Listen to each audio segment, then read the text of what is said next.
राम श्रोताओं, आप सभी का मेरे चैनल भक्ति कथा सागर में बहुत बहुत स्वागत है। श्रोताओं, आज हम दशा माता की तीसरी कथा का श्रवण करने जा रहे हैं। सो बने रहिए वीडियो के अंत तक और कथा का आनंद लें। एक साहूकार था, उसका बड़ा परिवार था।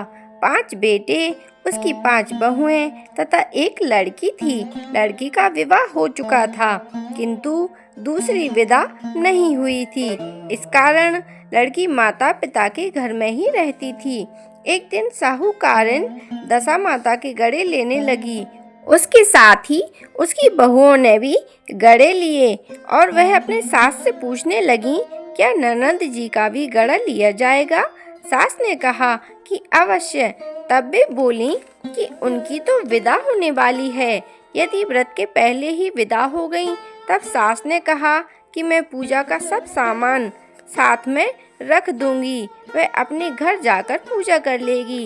लड़की ने दशा माता का गड़ा तो ले लिया, परंतु पूजन के पहले ही उसकी ससुराल से उसके पति आ गए। माता ने विधि पूर्वक लड़की को विदाई की और उसकी पालकी में पूजा का सब सामान रख दिया।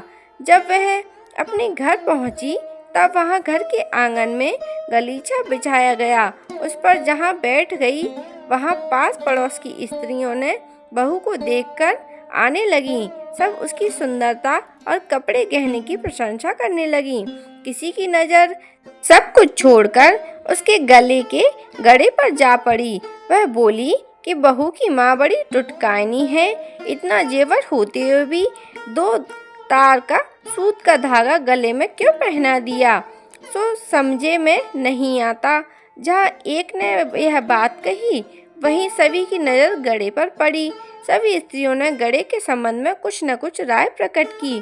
संध्या को सास, ननद, देवरानी, जेठानी, घर की सभी स्त्रियां जुटकर बैठीं और उसी गड़े की चर्चा करने लगीं। किसी ने कुछ कहा, किसी ने कुछ कहा। सारांश यह है कि सभी ने सूत के गड़े की निंदा की। सुनते सुनते नई बहू का जी ऊब गया। तब उसने गड़े को तोड़कर जलती हुई बरोसी में डाल दिया। गड़े में आग लग गई, धन धान्य सब जल गया।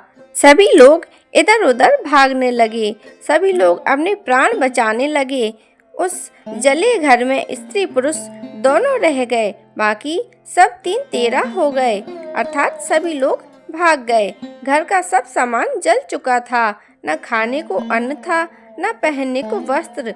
इस कारण वह दोनों भी गांव छोड़कर चले गए। आगे स्त्री, पीछे उसका पति।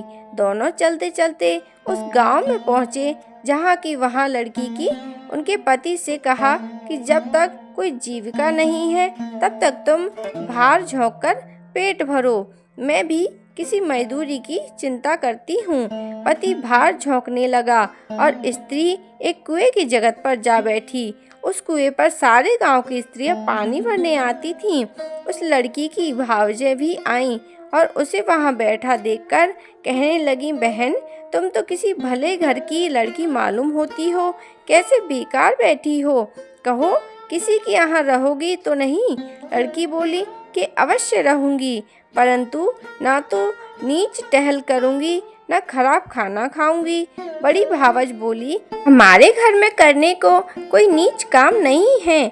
जब से हमारी ननद ससुराल चली गई है, तब से सभी बच्चे बहुत परेशान करते हैं। सो तुम उन्हीं को खिलाते रहना और हमारे घर में सीधा लेकर अपना भोजन बनाकर खाया करना। उसकी राजी होने पर स्त्रियां अपने घर गईं और सास से बोली कि माताजी, कुएं की जगह पर एक अनाथ दुखिनी लड़की बैठी है। वह हमारे यहाँ रहने और तुम्हारे नाती खिलाने पर राजी है। तुम्हारी आज्ञा हो तो उसे रख लें।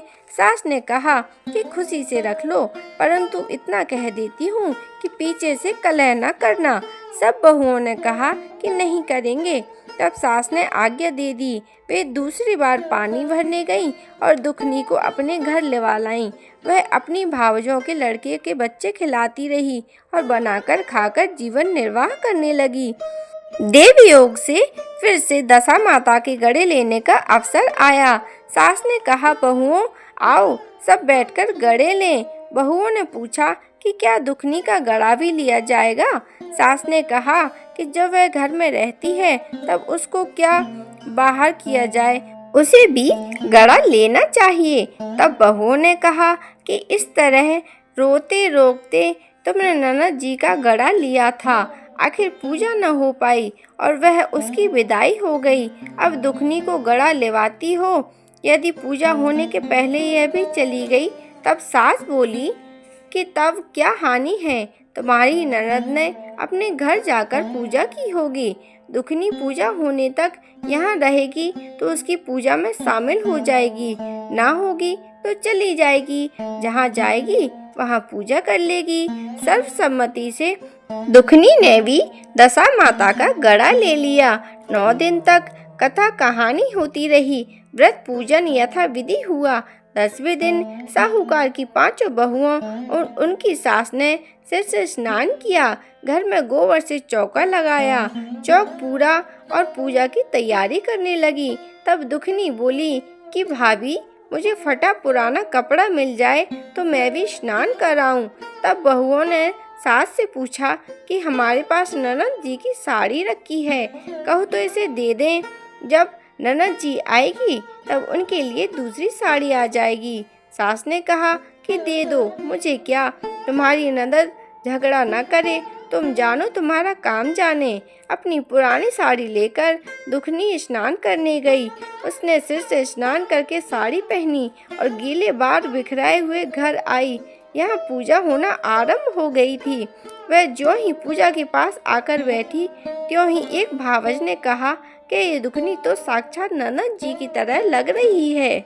इस पर सास ने नाराज होकर कहा कि तुम लोग बड़ी चंचल हो, पूजा के समय भी बकबक करना चुप नहीं करती। चुप रहो, मुझे कथा कहने दो। तुम्हारी बातों में तो कथा का सिलसिला भूल जाती हूँ। बहुएं चुप हो गईं। दुखनी समेत घर की सभी स्त्रियों ने पारण किया। फिर सब इकट्ठी बैठकर एक दूसरे का सिर गूंथने लगी। एक ने दुखनी से कहा कि आ मैं तेरा सिर गूंथ दूं। वह दुखनी का सिर गूंथते हुए बोली, जैसी गूंथ इसके सिर में है वैसी ही गूंथ हमारे ननद जी के सिर में थी। इस पर साहूकारनी क्रोध से होकर बोली कि मेरी लड़की अपने ससुराल में सुख दुख देख रही होगी, उसकी तुम कहाँ इस दुखनी से बराबरी करती हो। सास ने बहू को दुत्कार तो दिया, परंतु उसकी बात मन में लग गई। उसने दुखनी से कहा कि आज रात तुम मेरे पास लेटना। रात को जब बहुएं सो गईं, तब बुढ़िया ने पूछा कि क्यों दुखनी, तेरे नैहर में कोई कवि था? जिसने जवाब दिया कि ऐसे ही 5 भाई 5 भौजाई तुम जैसी माँ और पिता थे। पुनः बुढ़िया ने पूछा कि फिर क्या हुआ? वह बोली कि मैंने अपनी नैहर में दशा माता का गड़ा लिया था, उसका पूजा नहीं हो पाया, ससुराल को विदा हो गई। वहाँ स्त्रियों ने गले में गड़ा देखकर हंसी उड़ानी शुरू कर दी। तब मैंने गले के गड़े को आग में डाल दिया। उसी गड़े के साथ साथ घर में आग लग गई और सब जलकर भस्म हो गया। सब लोग 3 तेरह हो गए। हम दोनों जान बचाकर यहाँ चले आए।